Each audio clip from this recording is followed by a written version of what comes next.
In this video, we're going to show you how to convert images or PDFs to intelligent AutoCAD P&ID objects. First thing we do is start with a new drawing. In our project navigator, we're going to give it a very descriptive name. And it's going to pull up the template file that we have, which includes a title block. And this title block is missing a image file, so it brings up the reference manager. So we're just going to use that to our advantage and attach a PDF. Got a PDF already made. I'm going to place it in there.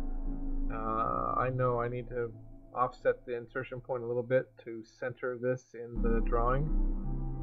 And there we have our PDF inserted as a reference into our AutoCAD drawing. I'm going to zoom down here to this pump and put in a couple lines, a suction and discharge line. So we'll start with the suction line, and I'm starting at the pump and working my way backwards, and you might think that's a little backwards. I'll show you the reason I do this, and it makes it kind of easy to go either direction. So there's our first process line. It is backwards, so we simply right click on the line and go to the context menu for schematic line edit and reverse flow, and there you have it.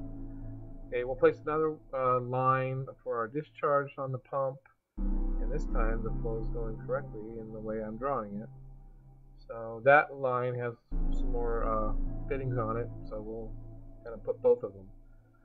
So we're going to assign a size. This is a smart line.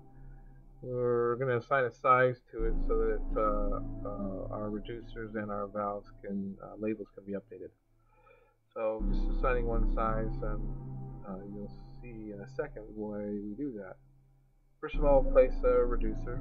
So this is a PDF. It's a vector PDF, so I can actually snap to the parts of it.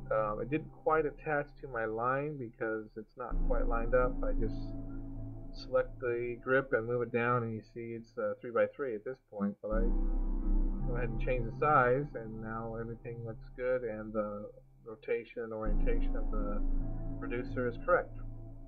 So we can place another reducer on this line. You can just place it directly on there and move it after the fact, or try and snap like I am. We're going to run into this problem a couple times because they're not exactly square, but it's easy enough to deal with. Change that to a 2-inch, and our reducer flips around and is headed the right direction. Pick my valves tab on my tool palette and get to my check valve. That went in just fine. It actually has a 4-inch size label there, but we can't see it.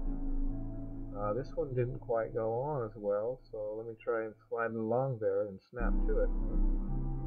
Still can't get it. That's a little bit of a problem, so I'll just pull it out and then drag it back in so I can get a snap, and there you see 4-inch was highlighted.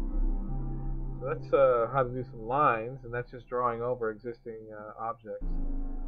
We're going to create a tank, and I'm going to set the line to layer 0, and just as good CAD practice, drawing a rectangle and then a couple of polylines to represent the well of this tank, and then the cone roof part of the tank. So we got 3 different objects, and we're going to highlight each of those objects individually to use as our definition for converting to a P&ID object by right-clicking and selecting that option, and then you can tell it what category this is or what class it is in order for it to accept the right data fields.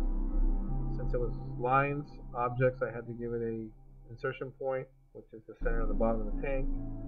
Now that it's a smart object, I can add a tag and edit the data behind the tank tag. Since it's smart, it knows it has to be a tank, start with a tank. So now we assign the number. Old habits were to try and click text. That's not text though, that's a PDF, so I have to manually type this one in. Get that typed in and assign it, and now it's a smart object, and we just have a good start on converting a PDF or image file to AutoCAD Smart P&ID objects. Thank you.